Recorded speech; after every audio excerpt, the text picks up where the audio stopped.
life, and I won't look back ever again. Yeah, you ain't see me activated. You better hope that you never see me agitated. I think about my actions, plan them out, evaluated. That's how I end up on the top, man, I'm calculated. My mind's a weapon, my body is the engine. I'm never second guessing, I just do what I was destined. Cause I feel I got the blessing, persistence and obsession. That's how you keep.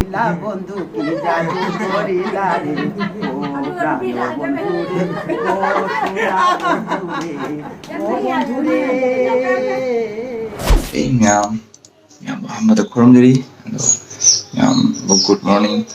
Nasi mixina, ayam Sylhet cakap nani, Purika Haurani, nasi jalan ni apa, nasi kunda last ni, jadi miam ayam kena sasani, long miam ni nasi. Jangan lupa follow.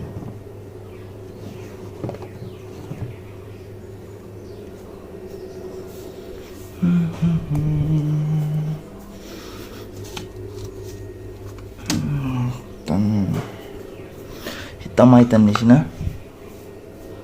Mama. Cari. Cari aja.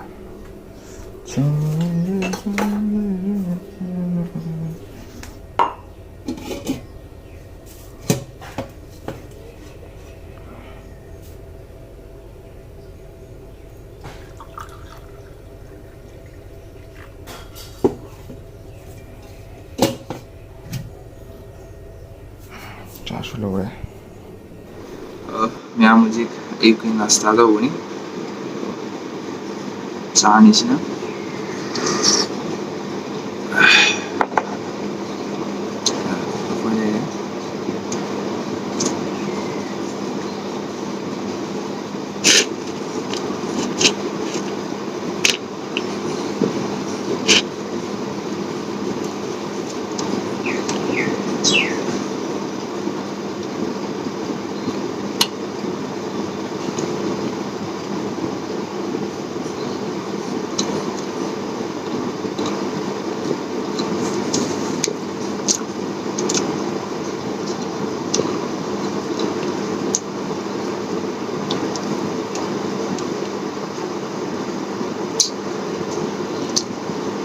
Miam, tanje, kali tu nak habis deh.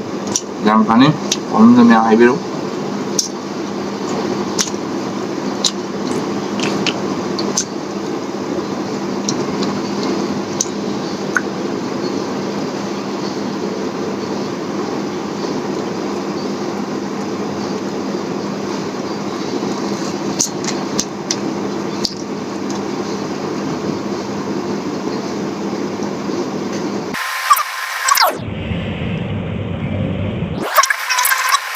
Mesti coba thonga thuk lei to jum da jam olangi sa bang la khole sari ji ma pan nu ai do ma pan da thok charak pani mesti khara cha ge ana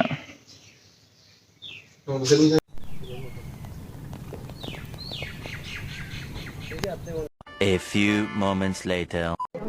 সিন্ধুকেরই মতো দেখাইতে পারিতাম তোমায় ভালোবাসি কত পাগল করিলা বন্ধু কি জাদু করিলা রে ও প্রাণ বন্ধু রে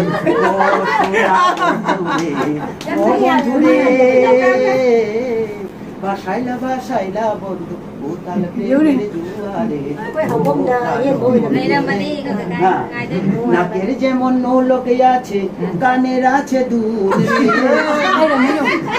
ফুলের যেমন ভ্রমর আছে নদীর আছে কুল রে তুমি আমার জীবন মরণ তুমি আমার জীবন মরণ তুমি আমার দরিয়া রে ও প্রাণ বন্ধু রে ও সোনা বন্ধু রে ও বন্ধু রে বাসাইলা বাসাইলা বন্ধু উতাল প্রেমের জুয়ারে ও প্রাণ বন্ধু রে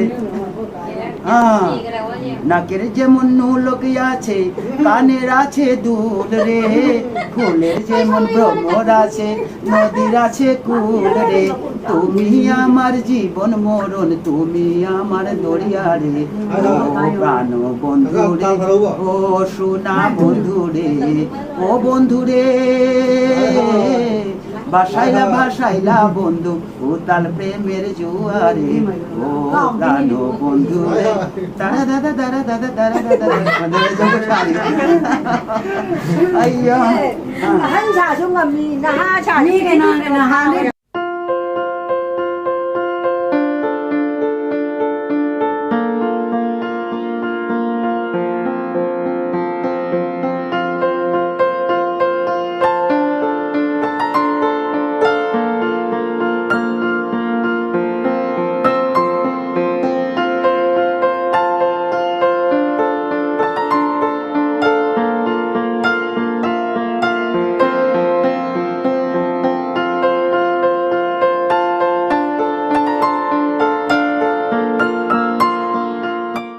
$2,000 years later.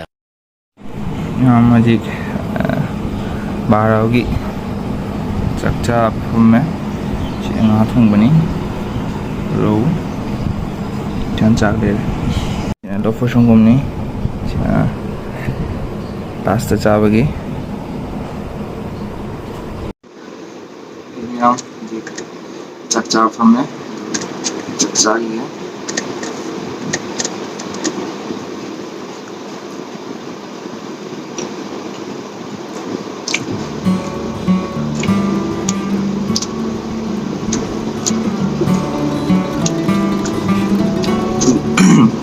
자기장 잡을 그럼 ngoài không ăn ra lấy cam cho đi sao của tôi không ăn trả được đúng gì mà không thì làm hỏi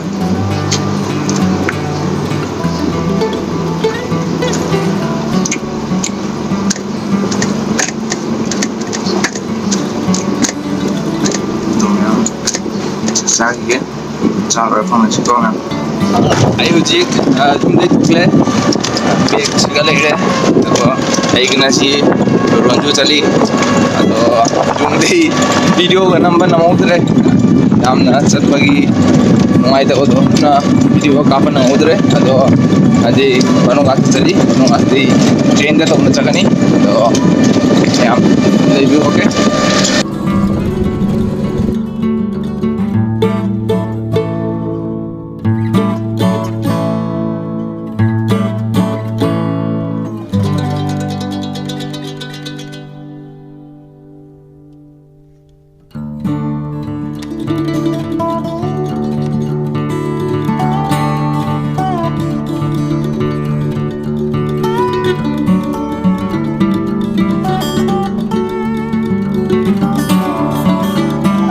ay hujik station dani to station da mi am jami jong ki hana bai jom mi am to hujik train ju lani to oi ham kha ga khalani to mi am dum review let's see guys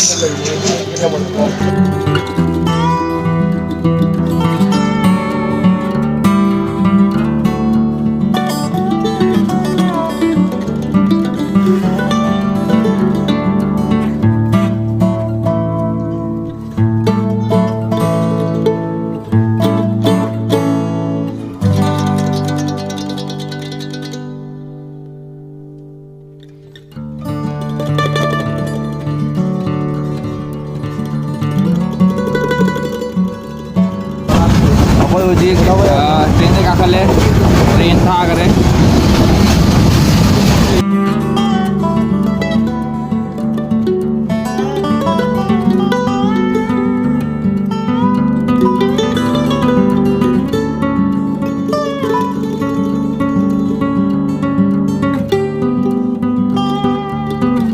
आई हूँ station जो रहे तो station दे गाड़ी फाड़गा बस आधा चकनी तो मैं हम बस आधा चलाओ यहाँ खाना रसी को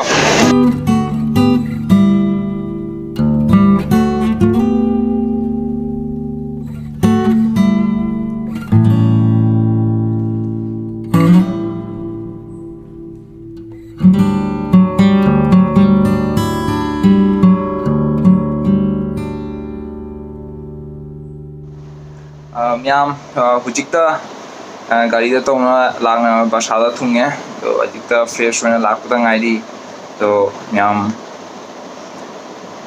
जुमदे लापसे जामदे नुंगे नुआइते तो कहीं तो परीक्षा लेबने लापता तारे तो वीडियो से शेयर दो संजरागे तो म्याम नुआइरदी लाइक सब्सक्राइब तो कबिनो तो नसी वीडियो से शेयर दो संजरे bye bye guys see you in the next video एक तो बेसिक ट्रिक है एक तो लाइक और शेयर ठोक दीजिए महाकाल का दबा के लाइक और शेयर ठोक दीजिए